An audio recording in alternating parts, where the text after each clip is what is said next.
Today, we are talking about the letter of demand. What is it? Why should you draft it? And how it will be helpful to you.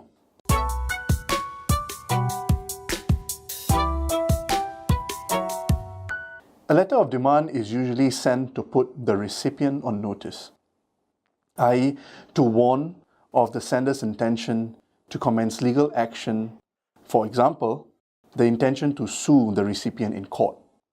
Unless monies and/or properties owned by the recipient is paid and/or returned to the sender within a stipulated time, usually within 14 days, by sending a letter of demand, one may potentially save significant costs by avoiding litigation, i.e., suing in court, if the recipient complies to the demand therein. Additionally, a letter of demand is sometimes used as evidence in court, as proof of the sender's attempt to settle the matter amicably. A typical letter of demand usually contains the following information.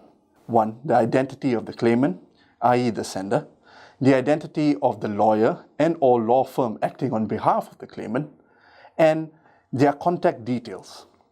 The matter in dispute, the material facts, the claims against the recipient of the letter of demand, the claimant's list of demand for which instance may require to satisfy the sum owed to the claimant, and his legal fees. A deadline before which the recipient must satisfy the demands, failing which legal action may be taken in court. Here are some pointers to keep in mind when drafting a letter of demand. 1. Clearly summarize the dispute. 2. Attach copies of any supporting documents to support your claim. 3. State clearly exactly what you want. For example, the exact sum of monies which you feel you are entitled to. 4. Set a deadline for the demand to be met. 5. Conclude the letter of demand by communicating your intention of taking legal action if your demands are not met. 6.